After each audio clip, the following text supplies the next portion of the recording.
여호와께 피하는 모든 사람은 복이 있다, 이렇게 말씀하셨습니다. 오늘은 이 시편 2편 말씀을 가지고 너는 내 아들이라 내가 너를 낳았다, 그런 주제로 말씀 전하겠습니다.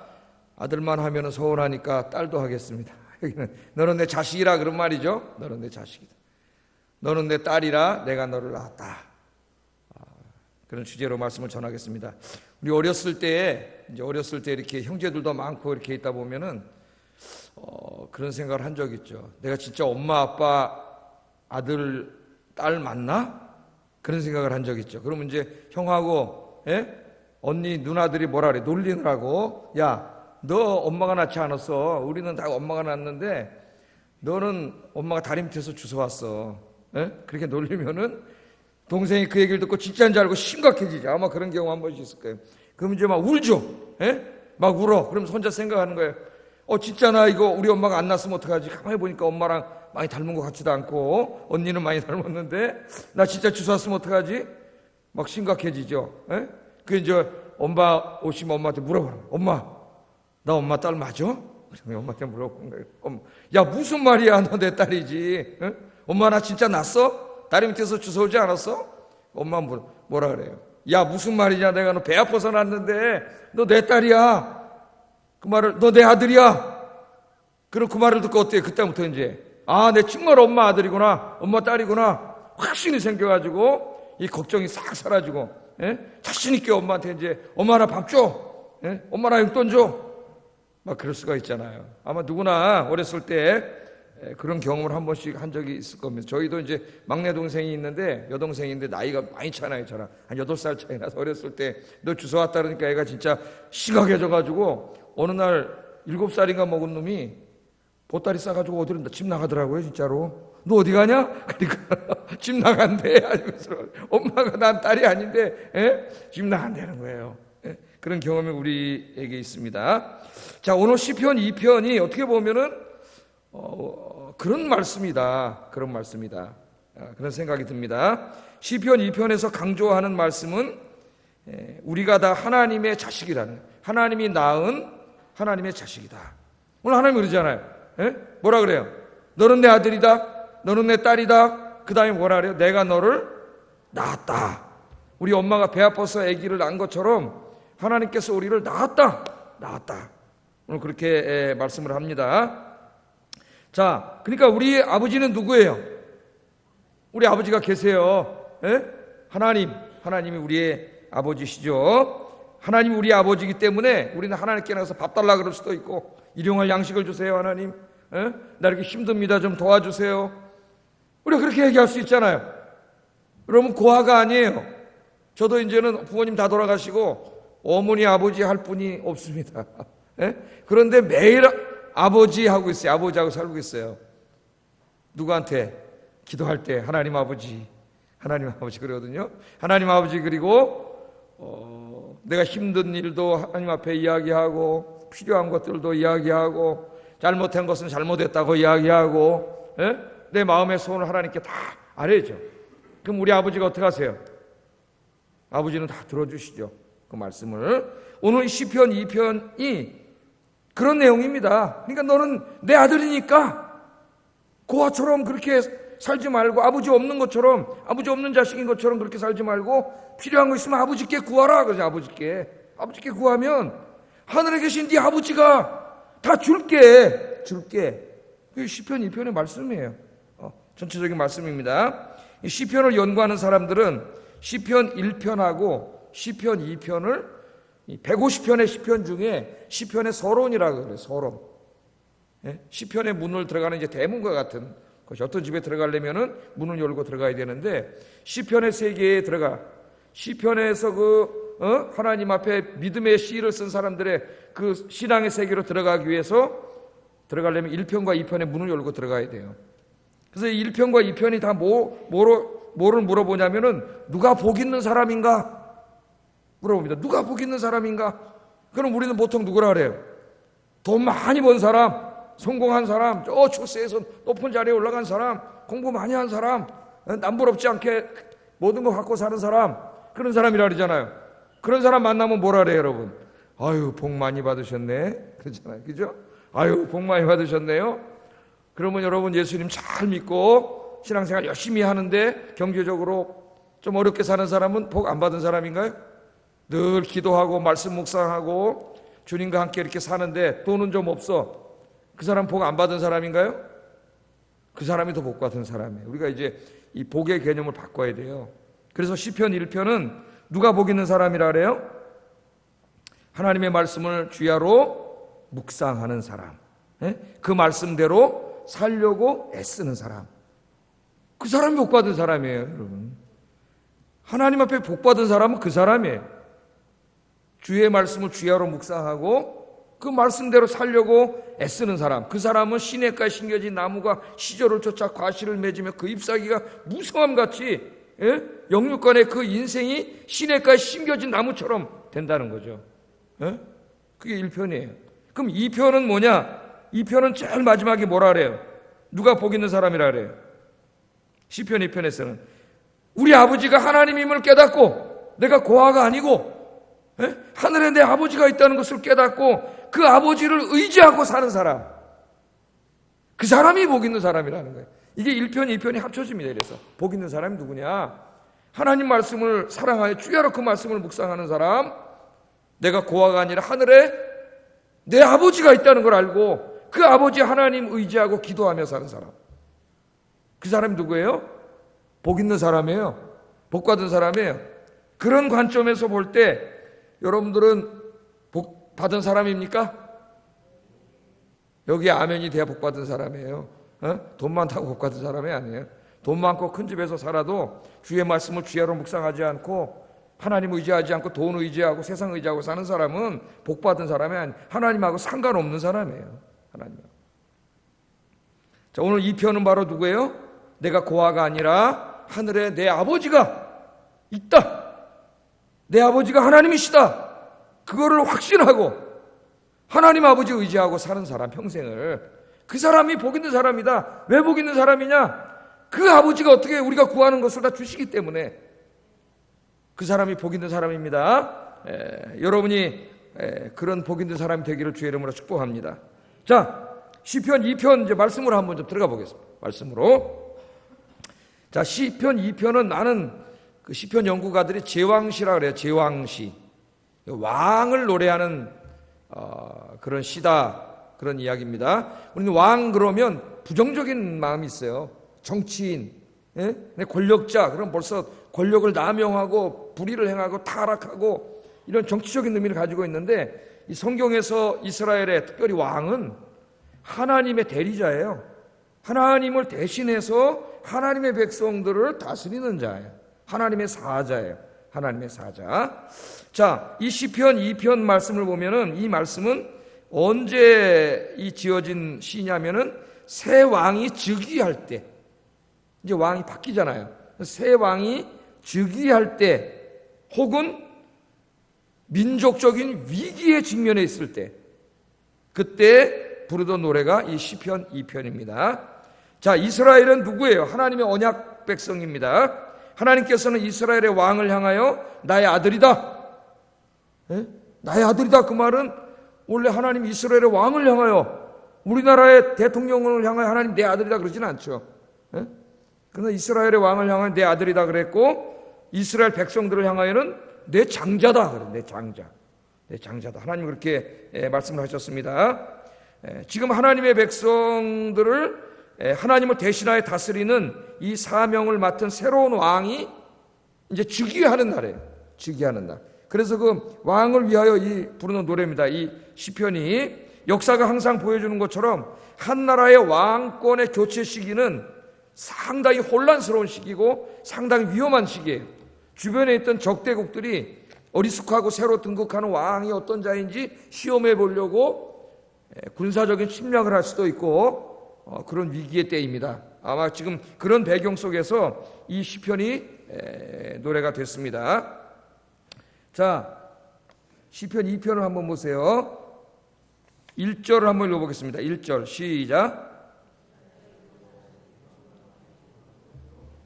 어찌하여 이방 나라들이 분노하며 민족들이 헛된 일을 꾸미는가? 2절 3절을 계속 읽어봤습니다. 세상의 군행들이 나서며 관원들이 서로 꾀하여 여호와와 그 기름 부음 받은 자를 대적하며 우리가 그들의 맨 것을 끊고 그의 결박을 벗어버리자 하는도다. 지금 이제 누군지 모르지만은 이스라엘의 하나의 그 새로운 왕이 등극했어요. 뭐 다윗이라고 하는 사람도 있고 뭐 표저에는 누군지는 나오지 않습니다. 그러니까 일반적인 이스라엘의 왕인데 아주 그냥 경험도 없고 어린 왕이 이렇게 등극하니까, 젊은 왕이 등극하니까 주변에 그동안 눌려 살던 주변의 열방들이, 그 이스라엘 주변에 많은 민족들이 있었잖아요. 열방의 왕들이 다 모였어요. 모여가지고 하나님이 세우신 그 왕, 하나님이 기름 부으신 그 왕을 어떻게 하려래요? 야, 저 어리스콘 자가 왕이 됐을 때 우리가 힘을 모아가지고 한번 쳐들어가자. 그런 계획을 세웠던 것 같아요, 열방들이. 그래서 그 계략을 꾸미고 머리를 맞대고 계획을 끊고 있습니다. 계획을 세우면서 뭐라 그러냐면은 맨 것을 끊고 결박을 벗어버리자, 그렇게 말하고 있어요. 그러니까 아마 이전 왕 때 이스라엘에 강해가지고 그 이스라엘 앞에 조공도 바치고 꼼짝 못하고 있었던 것 같습니다. 그 주변의 민족 왕들이, 그 왕이 죽었어요. 그래서 그 아들이 왕이 됐습니다. 아, 저건 이제 별거 아니네. 그랬더니 그 모든 민족의 왕들이 모여가지고 다 머리를 맞대고 뭐라 그럽니까? 3절에 여호와 그 기름 부음 받은 자를 대적하자. 여호와 그 기름 부음 받은 자, 그게 이제 이스라엘의 왕인데, 그 기름 부음 받은 자, 그 말이 히브리 말로 메시아흐예요. 거기서 메시아라는 말이 나온 거예요. 메시아는 헬라어로는 그리스도라고 번역되고 그 뜻이 뭐라 그랬어요? 기름 부음을 받은 자. 이게 메시아예요. 메시아가 여기 나온 거예요. 그러니까 히브리 말로 하면 여호와의 메시아, 여호와가 세운 메시아, 그런 말입니다. 그래서 나중에 이 시편 2편이 예수님에게 적용돼요. 나중에. 자, 신학적인 거는 그냥 옆으로 좀 차지해 놓고, 그 왕 때에 우리가 매였고 결박당하고 좀 쪽도 못 썼는데 이제 한번 해보자 그래가지고 열강에 지금 몇 민족인지 모르지만 왕들이 모여서 다 지금 계획을 세우는 거예요. 때려 부수자 그랬습니다. 자, 만약 이들이 힘을 합쳐가지고 쳐들어온다면은 큰 위기입니다. 이거 어떻게 감당해낼 수가 없어요. 경험도 없는 왕이 되자마자 지금 열방의 왕들이 다 힘을 합쳐가지고 쳐들어오려고 지금 계획을 잔뜩 세우고 있는 모습이 1절부터 3절까지의 모습이에요. 다시 한번 읽어볼까요? 1절부터 3절까지 시작. 어찌하여 민족들이 헛된 일을 꾸미는가? 세상의 군왕들이 나서며 관원들이 서로 꾀하여 여호와와 그의 기름 부음 받은 자를 대적하며 우리가 그들의 맨 것을 끊고 그의 결박을 벗어버리자 하는도다. 큰 위기입니다. 여러분, 우리가 이 땅에 살다 보면은 평안하고 즐거운 날도 있지만 인생에 이와 같은 큰 위기가 닥쳐올 때가 있어요. 모든 하는 일이 내 마음먹은 대로 잘 안 되고, 성공할 줄 알았는데 실패하고, 이익을 좀 얻을 줄 알았는데 손해볼 때도 있고, 어떨 때는 사람들과의 관계 속에서 관계가 잘 안 돼가지고 서로 다투고 갈등하다 힘들어할 때도 있고, 가정의 문제가 생길 때도 있고, 자녀의 문제가 생길 때도 있고, 경제적인 문제, 건강의 문제, 뭐 정치적인 문제, 우리 인생에 살아가면서 많은 문제들이 있죠. 그 문제들이 다 어떨 때는 어떻게 해요? 다 몰아가지고 한 번에 막 몰려오는 것처럼 내가 어떻게 감당할 수 없을 그런 일들이 우리 인생에도 다가올 때가 있습니다.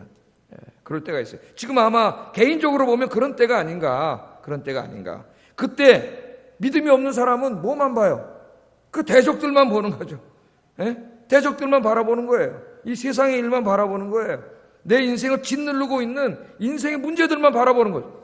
그 문제들만 바라보면 어떻게 돼요? 낙심하고 절망하고 쓰러지고 그렇게 되지 않습니까? 그래서 시험에 드는 거예요. 시험에. 그런데 4절부터 보면 반전이 이루어지는데요. 이 땅에서는 그런 일들이 벌어지고 있어요.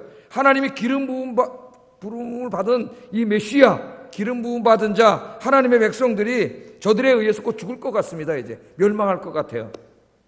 그런데 그게 다가 아니라는 거예요. 여러분, 우리 인생에 보이는 게 다가 아닙니다. 여러분, 4절부터 이 시인은 땅에서 일어나는 일들을 바라보다가 땅만 바라보지 않고 이제 그 시선을 어디로 향하냐면 하늘을 바라보는 거예요. 하늘. 그러니까 여러분, 땅만 제발 바라보지 마세요. 땅만 바라보는 죽을 일밖에 없어요. 안 되는 일밖에 없고 절망밖에 없고 좌절밖에 없어요. 땅만 보라오지 마세요. 땅만 있는 게 아니에요. 어디가 있어요? 하늘이 있어요. 하늘.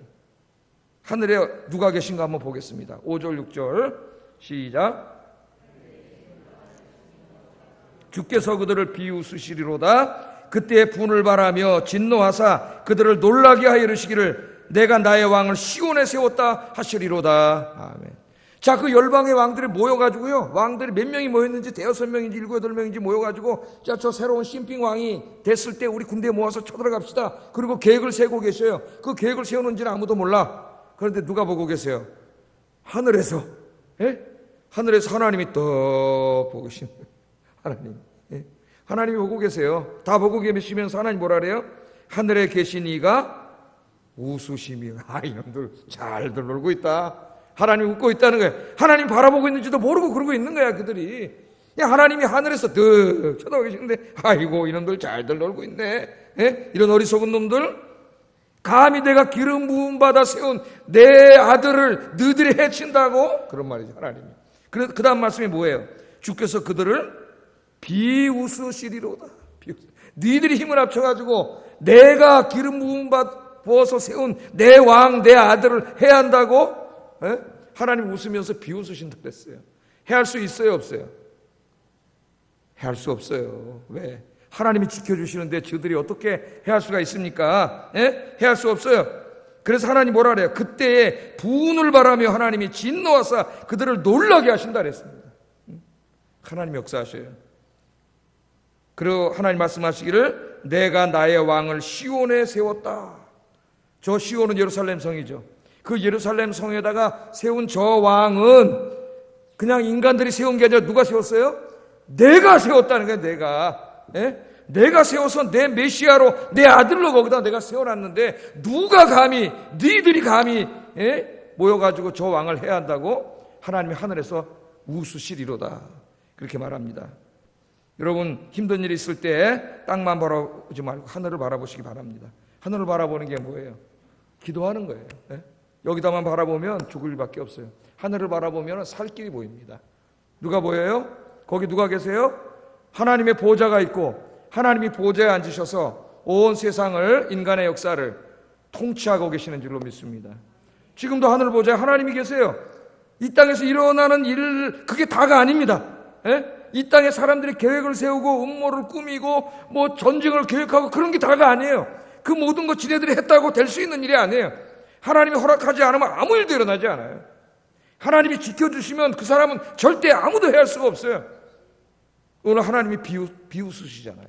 그런데 네가 내가 세운 왕, 내가 내 왕을 시온에 세웠는데, 내가 세웠는데, 내가 사랑하는 자인데, 여러분들 누굽니까? 하나님이 사랑하는 하나님의 아들, 딸이잖아요. 내 사랑하는 자를 누가 감히 해야겠느냐? 하나님께서 오늘 여기에 그렇게 말씀하세요. 하나님이 택하신 백성을 어떻게 하고 계세요? 저 하늘에서 지켜주고 계셔요. 우리 눈에 보이지 않지만 하나님은 살아계셔요. 이 모든 일 가운데 하나님이 없다고 생각하고 사람들이 막 행동하는데 하나님은 다 보고 계세요. 다 보고 계세요. 다 알고 계세요.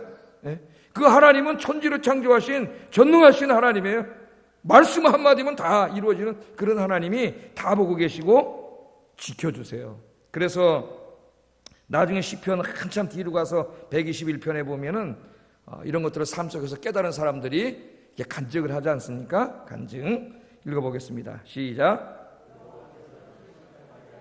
너를 지키시는 이가 졸지 아니하시리로다. 이스라엘을 지키시는 이는 졸지도 아니하시고 주무시지도 아니하시리로다. 이런 걸 깨닫는 거예요. 아무도 없는 줄 알았는데, 아무도 안 보이는데, 사람들밖에 안 보이는데, 대적자들밖에 안 보이는데, 인생에 닥쳐오는 이 문제들밖에 안 보이는데 누가 계세요? 사실은 하나님이 계시는 거죠. 하나님이 어떻게 하고 계세요? 졸지 않으시고 주무시지 않으시고 하나님이 지켜주심을 이 사람 다 이거 자기 인생을 통해서 깨달은 거예요. 7절 8절에도 보면은 여호와께서 너를 지켜 모든 환난을 면하게 하시며 또 내 영혼을 지키시리로다. 여호와께서 너의 출입을 지금부터 영원까지 지키시리로다. 아멘. 여러분 하늘에 하나님이 계십니다. 하나님 의지하고 승리하는 여러분 되기를 주의 이름으로 축복합니다. 그러면 하늘에 계신 그 하나님은 누군가? 나와 어떤 관계에 있는가, 이제 이게 중요하잖아요. 그 하나님이 우리를 향하여 뭐라고 말씀하시느냐, 그게 7절이에요. 7절 우리 같이 읽어보겠습니다. 시작. 너는 내 아들이라 오늘 내가 너를 낳았도다. 자, 땅의 일을 보니까 죽을 일밖에 없어. 뭐 내 힘으로 어떻게 할 수도 없고 내가 해결할 수 있는 일도 아니고 꼼짝없이 죽게 생겼어요. 근데 하늘을 보니까 하늘의 보좌에 하나님이 계셔요. 예? 하나님이 다 보고 계시는데 그 하나님이 우리를 향하여 뭐라 그러시는 거예요 지금? 예? 이게 지금 왕이 하는 말로 되어 있는데 본문에는 왕에게 기도 중에 말씀하셨겠죠. 그 왕이 하나님의 말씀을 듣고 두려움에 떨고 있는 백성들에게 연설하는 거예요. 하나님 말씀을 대신 이야기하는 거예요. 제가 설교하는 것처럼 하나님이 뭐라 그러셨다 그래요? 여호와께서 내게 이르셨다. 내게 말씀하셨다. 왕이 하는 말이죠. 내가 기도하는데 저 열방의 대적들이 쳐들어오려고 그러기 때문에 내가 하나님 앞에 이 문제를 놓고 기도하는데 하나님이 내게 말씀하셨다. 뭐라고 말씀하셨어요? 너는 내 아들이다. 너는 내 아들이다. 네 이스라엘 민족들은 다 내 자식이다. 내가 너를 낳았다. 하나님이 그렇게 말씀하셨다는 거예요. 네? 이 말씀은 언약신학의 핵심적인 말씀입니다. 하나님께서는 택하신 백성들을 다 누구로 삼으세요? 하나님의 자녀로 삼으세요. 자녀. 네? 하나님의 자녀예요. 그들의 아버지가 되어 주셔서 아버지의 역할을 해 주십니다. 하나님께서. 아버지, 너는 내 장자다. 너는 내 아들이다. 너는 내 딸이다. 내가 너를 낳았다. 너를 낳았다. 우리 하나님이 그렇게 말씀하시죠. 여러분, 하나님이 우리 아버지인데 걱정할 거 있어요? 있어요, 없어요? 예? 어떤 사람은 자기가 고아인 줄 알고 사는 사람이 있어요. 자기 아버지가 누군지 잊어먹고 사는 사람이 있어요. 여러분, 잊어먹지 마세요. 여러분, 아버지가 계세요. 하나님이 내가 너를 낳았다. 너는 내 자식이다 그러잖아요. 지금 너를 낳았다. 여러분, 아버지가 누굽니까? 하나님이시죠. 하나님. 잊지 마세요. 그거를 깨닫는 순간 여러분 인생의 모든 걱정 근심 다 사라져요. 하나님이 내 아버지예요. 내 아버지. 이 신약 성경에 오면은 이 말씀을 누구에게 하십니까? 이 말씀이 하늘에서 들려옵니다. 누구에게? 예수님께서 세례 받으실 때. 예수님께서 세례 받으실 때에 하나님께서 뭐라 그래요? 이는 내 사랑하는 아들이라 오늘날 내가 너를 낳았다 하는 시편 2편의 이 말씀을 예수님에게 적용을 해요. 응? 예수님이 누구예요? 하나님의 아들이에요. 하나님께서 낳으신 하나님의 아들이다. 그렇게 시편 2편을 적용해서 우리에게 말을 합니다. 그런데 예수님께서는 예수님을 따르는 모든 사람들에게 하나님을 누구라고 부르라 그랬어요? 아버지라고 부르라 그랬어요. 아버지라고. 자, 그래서 예수 믿고 구원받은 사람은 다 누가 되냐면 하나님의 자녀가 돼요. 하나님의 자녀. 요한복음 1장 12절 읽어보겠습니다. 시작. 하나님의 자녀가 되는 권세를 주셨으니. 하나님의 자녀가 되는 게 권세입니다. 왜? 왕의 자녀가 되면 왕자가 되고 공주가 되는 거 아니에요. 그 최고의 권세죠. 예? 영접하는 자, 그 이름을 믿는 자들에게는 하나님의 자녀가 되는 권세를 주셨다.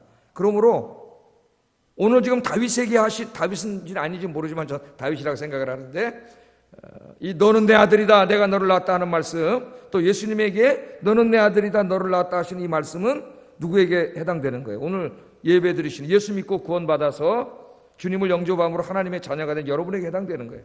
오늘 이 말씀은 하나님이 우리 모두에게 하시는 말씀입니다. 고아처럼 나를 도와주시는 아버지가 없는 것처럼 그렇게 혼자 사는, 걱정하고 근심하고 실망하고 좌절하고 그렇게 사는 여러분들에게 오늘 하나님 이 말씀을 통해서, 이 목사를 통해서 대신 여러분에게 말씀해 주는 거예요. 오늘 왕이 대신 얘기해 주는 것처럼. 뭐라고요? 너는 내 아들이다.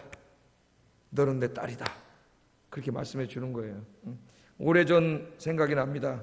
중등부 아이들을 가르칠 때 이제 이따도 우리가 찬송을 부를 거지만 이 찬송을 불렀어요. 수련회 가가지고 이제 수련회 갔는데 중등부 아이들 데리고 제가 3시간씩 부흥회 하는 사람입니다. 설교하고 기도를 하는데, 애들 기도를 시키는데 그 지루하지는 않게 시켜요. 기도하는 방법이 여러 가지가 있어요. 재밌다기보다는 지루하지 않게 하면서 은혜를 받는데, 하여튼 그 이 찬송을 불렀어요. 너는 내 아들이라, 또 한 번은 너는 내 딸이라. 이렇게 부르는데 애들이 울어. 애들이 울더라고요. 예? 아빠의 사랑이 그런지 애들이 울어요. 그러면서 나중에 이걸 이제 받잖아요. 감상문을 다 받아보니까 제일 재미있던 시간 부흥회입니다. 부흥회. 유익한 시간이 아니에요. 설문이. 제일 재미있는 시간. 우리는 애들을 재밌게만 해줘야 온다고 생각하는데 천만의 말씀. 어린아이도 세상에 줄 수 없는, 세상에서 얻을 수 없는 어떤 것을 얻을 때 교회로 오는 거지, 우리가 재밌게 해줘봐야 세상보다 재미없어요. 교회가 재미로는 세상과 경쟁해서 이길 수 없어요. 아이들 재밌게 해줘야 돼.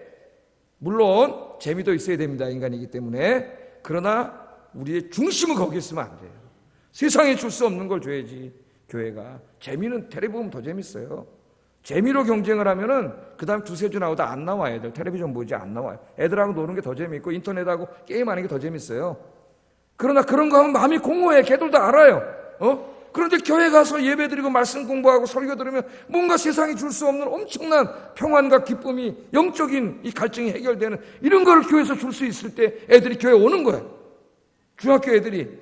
이때 이 우리나라에 이 뭐 구도자 예배라는 게 들어와가지고, 뭐 애들은 이 어른이 부르는 이런 찬송을 안 좋아한대요. 그래서 막 비트가 강하고 빠른 찬송만 좋아한다 그래가지고 막 그런 찬송만 부르고 이럴 때 난 그런 노래 안 불러요. 난 그런 건 맞지 않다. 그래서 바로 이런 노래 불렀어요. 애들하고. 너는 내 아들이라 이 노래 부르는데 애들이 울면서 나중에 쓴 게 그 찬송을 부르는데 하나님이 진짜 자기에게 너는 내 아들이다. 너는 내 딸이다. 그렇게 말씀하시는 것 같이 들렸다. 이게 감상문을 쓰더라고요. 거기다가. 여러분, 우리 예수 믿는 사람들은 분명한 자기 정체성을 가지고 살아야 됩니다. 우리 아버지가 계세요. 여러분 아버지 누구세요? 하나님 아버지가 계세요. 하나님 아버지가, 육신의 아버지도 있지만, 육신의 엄마도 있지만 하나님 아버지가 계세요. 하나님 아버지가 오늘 하나님이 너는 내 딸이다, 너는 내 아들이다, 그렇게 말씀했습니다. 누가복음 15장에 보면은 이 아버지가 어떤 분인가를 우리에게 보여주잖아요. 그 탕자의 비유를 통해서. 우리는 그 이야기를 탕자의 비유라 그래갖고 주인공을 탕자가 주인공으로 이야기를 하는데, 그 주인공은 아버지예요. 아버지 하나님. 탕자 같은 놈들을 그 따뜻한 가슴으로 품어서 안아주시는 아버지 하나님이 주인공이에요. 그 비유는 하나님의 아버지 비유지 탕자의 비유가 아니에요. 우리는 탕자와 같은 죄인들이에요. 하나님 없다고 손가락질하고 죄 짓고 자기 멋대로 살다가, 그러나 나중에 하나님 앞으로 돌아올 때 우리 아버지가 어떡합니까? 그런 거 하나 따지지 않고 다 그냥 어떻게 그 넓은 진품으로 다 안아주시잖아요. 오늘 너는 내 딸이다, 너는 내 아들이다, 이렇게 말씀하신 하나님이 바로 누가복음 15장에 나오는 그 따뜻한 아버지라는 거, 그 따뜻한 가슴으로 우리를 안아주신 아버지라는 거 잊지 마시기를 주의 이름으로 축복합니다. 로마서 8장 15절에 바울은 이렇게 말했습니다. 시작. 우리가 아빠, 아버지라 부르짖느니라. 하나님 뭐라고 불러요? 아빠. 우리말하고 발음이 똑같아. 아빠. 이따 기도할 때 그렇게 기도하세요. 하나님 아빠 그러잖아요. 우리 딸이 저희 부를 때 아빠, 그냥 아빠. 아빠 뭐 좀 해주세요. 그러면 제가 해줘야지 어떻게. 아빠 그러는데 하나님이 아빠세요. 아빠. 또 갈라디아서 4장 6절에도 뭐라 그랬는지 한번 읽어보겠습니다. 시작. 아빠 아버지라 부르게 하셨느니라. 우리는 죄진 인간이기 때문에 하나님을 아빠라고 부를 수 없어요. 우리는 죄의 종, 사탄의 종이었어요. 그런데 우리 아버지가, 하나님이 우리를 안아주셨어요. 탕자 이야기에서 나오는 것처럼 탕자인 우리들을 품어주셨어요. 그래서 우리를 입양해 주셨어. 예수님이 하나님의 아들인 것처럼 똑같이 하나님의 우리를 뭐로 삼아주셨어요? 하나님의 자녀로 삼아주셨어요. 그래서 여러분, 하나님을 아버지라고 부를 수 있는 것에 대해서 감격해 본 적이 있습니까? 우리 옛날에 홍길동전에 보면은 뭐라 그래요? 아버지를 아버지라 부르지 못하고. 옛날에 서자들은 아버지라 부를 수가 없어. 아버지인데 대감마님 이렇게 불러야 돼요. 홍길동이 아버지를 아버지라고 부르고 싶은데 아버지라고 그러면 혼나. 아버지를 아버지라고 부를 수가 없어요. 우리는 더 그런 거예요. 죄의 종이기 때문에 하나님을 감히 아버지라 부를 수 없어요. 그런데 우리 아버지께서 우리를 안아주시고 우리를 양자 삼아주셨대. 입양해 주셨다는 거예요. 여기. 그래서 하나님을 아버지라 부를 수 있게 해줬어요. 그래서 여러분, 우리는 하나님의 자식이 된 거예요. 하나님 우리 아버지가 됐다는 말은 아버지 역할을 해주시겠다는 거예요. 우리 육신의 아버지는 다 못 해줍니다. 마음이 있어도 뭐 전능하지가 않잖아요. 저도 없는데 어떻게 해줘요? 마음은 있어도. 그러나 우리 아버지는 전능하신 하나님이에요. 하나님 아버지는. 하나님 아버지는 다 다 해주세요. 그러니까 여러분 누구 의지하고 사셔야 돼요? 하나님 의지하고 사시기를 주의 이름으로 축복합니다. 여러분, 우리가 하나님이 내 아버지고 내가 하나님의 아들이요 딸이라는 것을 우리가 확신하게 되면은 자기 자신을 바라보는 시각부터 바뀌어요. 예? 조금 없다고, 조금 못 배웠다고 열등의식 같지 않습니다. 하는 일이 조금 안 된다고, 취업이 조금 늦어지고 결혼이 조금 늦어진다고 의기소침하지 않습니다. 누가 계셔요? 우리 아버지가 계셔요. 아버지가. 예? 아버지가 우리를 도와주셔요. 하나님께서는 우리를 위하여 외아들이신 예수님까지도 주신 아버지입니다. 사랑하는 독생자까지도 주신 우리 하나님이세요. 이 하나님이 여러분 인생에 필요한 것들을 다 갚아주실 줄로 믿습니다. 그래서 8절 9절에 너는 내 자식이다, 내가 너를 낳았다, 그 다음에 무슨 말을 하는지 보자. 8절 9절 읽어보겠습니다. 시작.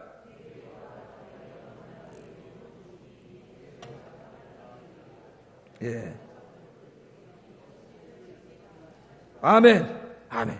자, 이거 잘 읽어보세요. 너는 내 아들이다, 내가 너를 낳았다. 그 다음에 하신 말이 뭐예요? 내게 구하라잖아요. 우리 필요한 것은 누구한테 달라 그래? 아버지한테 달라 그러지. 예?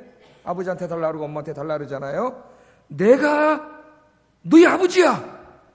지금 막 열방이 막 쳐들어오려고 막 작전을 짜고 음모를 꾸미고 막, 예? 지금 막 다 이제 망하게 생겼어요. 걱정하지 마. 예? 아버지 없는 사람처럼 그렇게 혼자 일을 어떻게 해결하지 그러지 마. 네 아버지가 있잖아. 그 말이잖아. 여러분 혼자 뭘 하려고 그러지 마세요. 누가 계셔요? 아버지가 있어. 아버지가 뭐라 그래요? 내게 구하라 그러잖아. 내게 구하라. 기도하시기 바랍니다. 예? 내게 구하라. 그럼 어떻게 한다고? 내가 이방 나라를 내 유업으로 주리니. 저 지금 너를 대적하려고 하는 저 나라들을 다 너에게 주겠다는 거예요, 하나님이. 예? 그들이 내 소유가 되리라. 네 소유가 땅 끝까지 되리라. 이게 뭔 말입니까? 그까지 거 쳐들어와 봐야 내가 이기게 하겠다는 거죠. 너에게 주겠다는 말은. 예? 네가 철장으로 그들을 다 깨트려 버릴 거다. 내가 너와 함께하면 이긴다는 거예요. 예? 질그릇같이 쇳덩어리로 질그릇을 때려 부수는 것처럼 상대가 안 된다면 네가 다 주겠다는 거예요. 그러니까 잊지 말라는 겁니다. 내가 네 아버지가 하나님이라는 거 잊지 말라는 거예요. 예? 네 아버지 하나님이 계시고 그분께 구하면 하나님이 다 주시겠다고 하는 이것을 절대 잊지 말고, 여러분 인생에 많은 문제들이 있지만 하나님 아버지 의지하고 기도하며 사시는 여러분 되기를 주의 이름으로 축복합니다. 그래서 결론이 뭐예요? 12절에 여호와께 피하는 모든 사람은 다 복이 있다는 거예요.